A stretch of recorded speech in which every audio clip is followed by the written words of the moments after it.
को रोक देने वाला कांटे का रोमांचक सबसे बड़ा फाइनल मुकाबला पसंद आया हो तो हमारी इस वीडियो को दिल से एक लाइक जरूर कीजिएगा। आज की वीडियो का लाइक टारगेट केवल 500 लाइक का है दोस्तों, तो वीडियो को एक लाइक करना बिल्कुल भी ना भूलें। दोस्तों, आखिरकार चैंपियंस ट्रॉफी 2025 का सबसे बड़ा फाइनल मुकाबला यहां दुबई के मैदान पर दुनिया की दो सबसे बड़ी टीमों इंडिया और न्यूजीलैंड के बीच खेला गया, जहां पहले भारतीय गेंदबाजों वरुण और कुलदीप की कातिलाना गेंदबाजी के आगे टीवी टीम नतमस्तक हुई तो 252 रनों के लक्ष्य का पीछा करते हुए कप्तान रोहित के साथ मिल भारतीय बल्लेबाजों ने अपने बल्ले से न्यूजीलैंड को उनकी औकात दिखाते हुए इतिहास ही लिख डाला।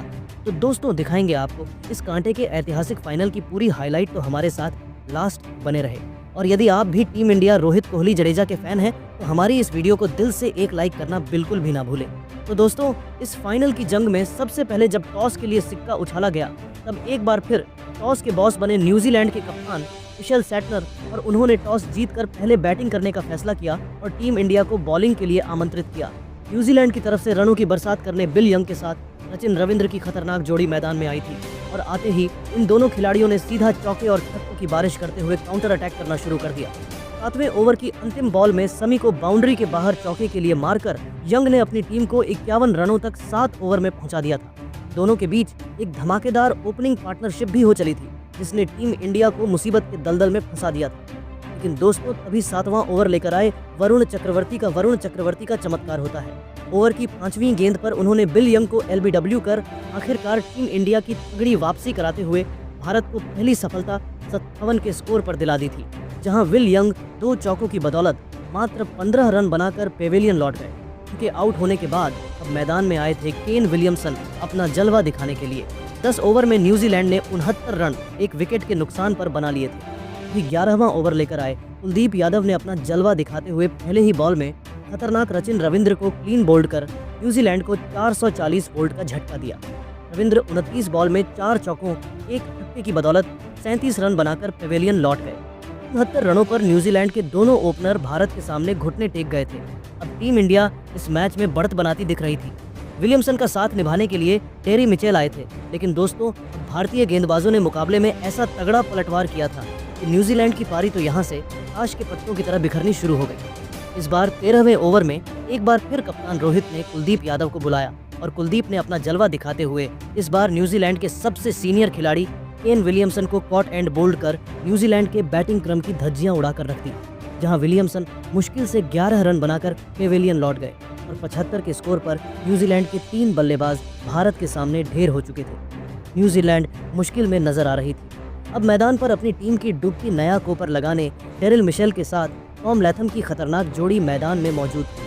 15 ओवर में न्यूजीलैंड ने 83 रन 3 विकेट के नुकसान पर बना लिए थे। यह दोनों बेहद संभाल कर बैटिंग कर रहे थे क्योंकि उन्हें भी पता था यदि वह आउट हुए फिर न्यूजीलैंड को तहस नहस होने से कोई नहीं बचा सकता। बेहद समझकर बैटिंग करते हुए इन दोनों ने 20 ओवर में अपनी टीम को 102 रनों तक पहुंचा दिया था। इन दोनों के बीच एक अच्छी साझेदारी बननी शुरू हो गई थी, लेकिन अभी भी दबाव न्यूजीलैंड पर था और दोस्तों, बढ़ते दबाव का बखूबी फायदा उठाया।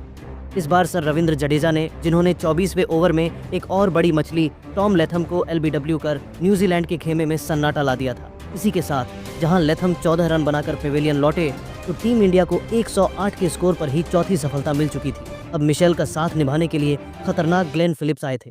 दोस्तों, ये दोनों न्यूजीलैंड की आखिरी उम्मीद थी, यह बात उन्हें भी पता थी, तभी तो ये दोनों कोई गलती नहीं करना चाहते थे। संभाल कर बैटिंग करते हुए इन दोनों ने 35वें ओवर में अक्षर के खिलाफ 2 रन दौड़कर अपनी टीम को 150 रनों के पार पहुंचा दिया। इसी दरमियान 5वीं बॉल में रोहित शर्मा से एक कैच भी छूटा और इसका बखूबी फायदा उठाते हुए इन दोनों ने तो भारतीय टीम की नाक में दम करते हुए 50 रनों की कमाल की साझेदारी को भी अंजाम दे दिया था। लेकिन दोस्तों, तभी एक बार फिर विकेट की तलाश में रोहित बुलाते हैं 38वें ओवर में वरुण को और इस गेंदबाज ने आते ही इस बार फिलिप्स का शिकार कर आधी कीवी टीम को अपने सामने घुटनों पर ला दिया था, जहां फिलिप्स 34 रन बनाकर पेविलियन चल दिए।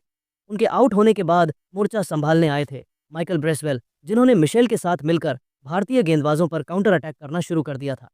डेरी मिचेल ने अपनी लाजवाब हाफ सेंचुरी भी ठोक दी थी। यह खिलाड़ी लोन वॉरियर की तरह अकेले मैदान में डटा हुआ था और अब तो इन दोनों ने टीम इंडिया पर सीधा आक्रमण करना शुरू कर दिया। 45 ओवर में न्यूजीलैंड 201 रन बना चुकी थी।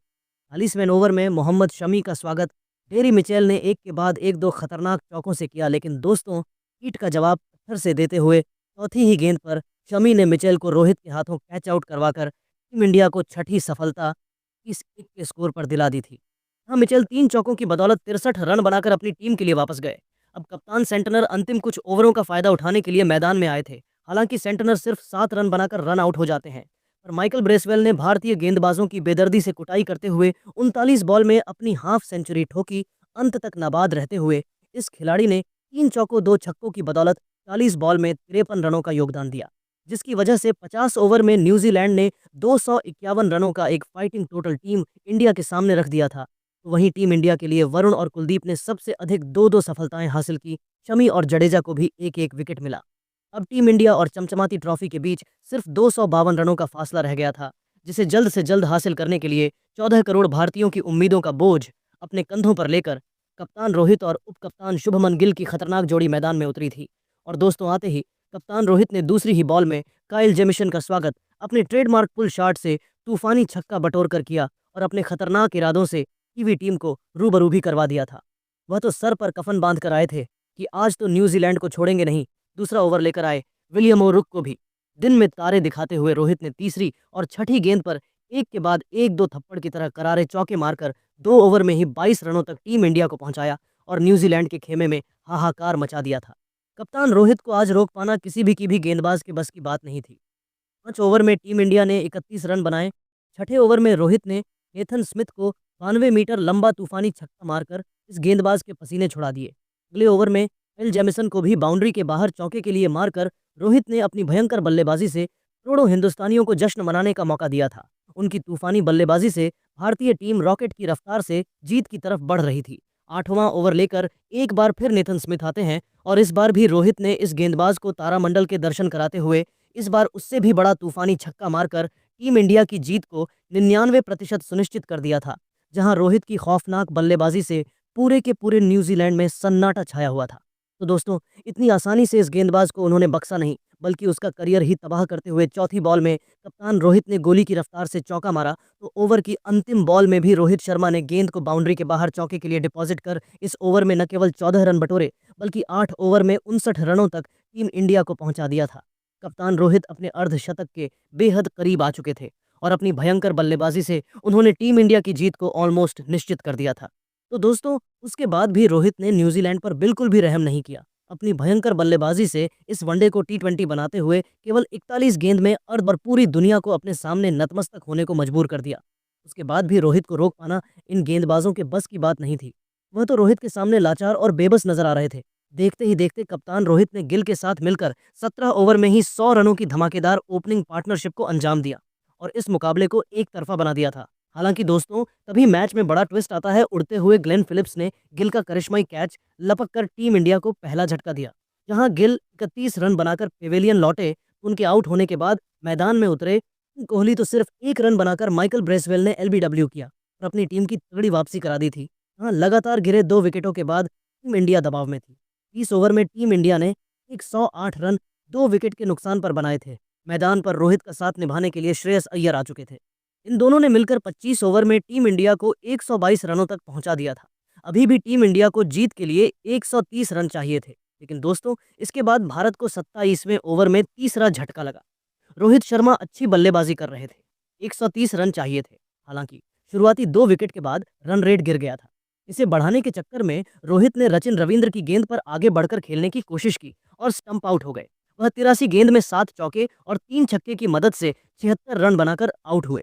इसके बाद श्रेयस अय्यर और अक्षर पटेल क्रीज पर थे। भारत को अब भी 130 रन की जरूरत है और दोनों ने मिलकर सूझबूझ भरी बल्लेबाजी करी और बाकी बल्लेबाजों के साथ मिलकर भारत को फाइनल में ऐतिहासिक जीत दिल दी। टीम इंडिया आसानी से यह मुकाबला जीतकर 12 सालों बाद चैंपियंस ट्रॉफी पर अपना नाम सुनहरे